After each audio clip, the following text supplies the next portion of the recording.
सोलन स्थित खुम्ब अनुसंधान निदेशालय में स्कूली शिक्षकों के लिए 1 दिवसीय विशेष प्रशिक्षण शिविर आयोजित किया गया। कार्यक्रम का उद्देश्य शिक्षकों को मशरूम उत्पादन की तकनीक से अवगत करवाना रहा, ताकि स्कूल स्तर पर ही उत्पादन कर विद्यार्थियों को पौष्टिक आहार उपलब्ध करवाया जा सके। निदेशक डॉक्टर ब्रिजलाल अत्री ने बताया कि प्रशिक्षण के बाद शिक्षक स्कूल परिसर में मशरूम उगा सकेंगे, जिसे मध्याह्न भोजन में शामिल किया जाएगा। उन्होंने कहा कि मशरूम प्रोटीन, विटामिन डी और आवश्यक खनिजों का समृद्ध स्रोत है और सप्ताह में 2-3 बार सेवन से बच्चों के पोषण स्तर में सुधार होगा। प्रशिक्षण में शिक्षकों को ढींगरी मशरूम की सरल खेती विधि समझाई गई। उन्हें म्यूजियम भ्रमण, फार्म विजिट और प्रैक्टिकल डेमो के माध्यम से उत्पादन प्रक्रिया का व्यवहारिक ज्ञान दिया गया। अंत में संवाद सत्र में शिक्षकों की शंकाओं का समाधान किया गया। आज का जो 1 दिवसीय जो प्रशिक्षण है, जो स्कूल के जो टीचर्स हैं, इनके प्रशिक्षण के लिए रखा गया है। इसका मुख्य उद्देश्य है कि जो स्कूल के जो टीचर्स हैं वो स्कूल में ही अपने प्रांगण में ही मशरूम को उगाएं,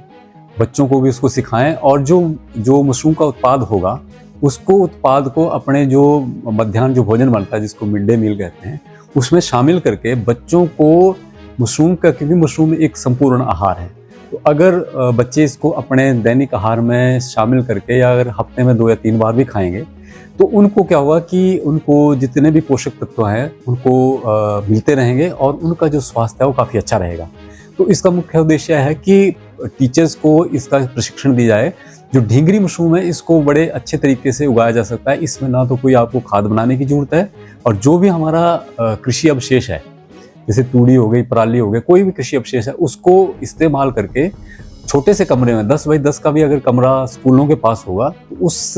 कमरे में इसकी खेती शुरू कर सकते हैं और बच्चों को इसमें शामिल करके बच्चों को भी मशरूम उत्पादन के साथ जोड़ के, क्योंकि अगर बच्चे शुरू से ही मशरूम उत्पादन के साथ जुड़ेंगे तो वो बड़े अच्छे तरीके से मशरूम का उत्पादन कर सकते हैं और जो उत्पाद आएगा उस उत्पाद को वो अपने दैनिक आहार में, जो स्कूल में जो मध्याह्न का जो भोजन मिलेगा उसमें शामिल करके वो अपने जो पोषक तत्वों की जो कमी है, कई बार होता है ना कि बच्चे बहुत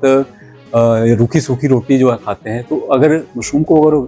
खाते रहेंगे तो उनको जो उनकी जो जैसे प्रोटीन हो गया, विटामिन डी हो गया और कई जो खनिज तत्व हैं उन सभी तत्वों की पूर्ति होगी और उनका स्वास्थ्य अच्छा रहेगा। और खासकर जैसे विटामिन डी की मैंने बात की, क्योंकि मशरूम एक विटामिन डी का एक बहुत अच्छा सोर्स है। तो आज का जो हमारे कार्यक्रम है इसमें टीचर्स को पहले तो हमने ओवरऑल मशरूम का उत्पादन हमारे देश में क्या स्थिति है और पूरे विश्व में क्या स्थिति है इसके बारे में बताया गया। उसके बाद इनको म्यूजियम में किस तरह मशरूम की अलग अलग जो किस्में हैं वो किस तरह उगाई जाती हैं, उसके बाद इनको प्रक्षेत्र का जो हमारा जो फार्म है उसका विजिट करवा के उसमें भी अलग अलग मशरूमें उनको दिखाई गई। उसके बाद अभी ढींगरी, क्योंकि ढींगरी मशरूम के बारे में इनको अपने स्कूलों में उत्पादन शुरू करना है, तो इसके बारे में विस्तार से प्रशिक्षण दिया जाएगा और उसके बाद इसका जो प्रैक्टिकल डेमोन्स्ट्रेशन है, क्योंकि प्रैक्टिकली अगर वो सीखते हैं तो प्रैक्टिकली डेमोन्स्ट्रेशन उनको दिया जाएगा और उसके बाद शाम को फिर हम ये 4 साढ़े 4 बजे इसकी क्लोजिंग करके इनके जो भी सवाल होंगे, जो भी डाउट्स होंगे उनको क्लियर करके इस कार्यक्रम को आज समाप्त करेंगे। तो यही आज का जो 1 दिवसीय जो प्रशिक्षण है इसका ये मुख्य उद्देश्य है।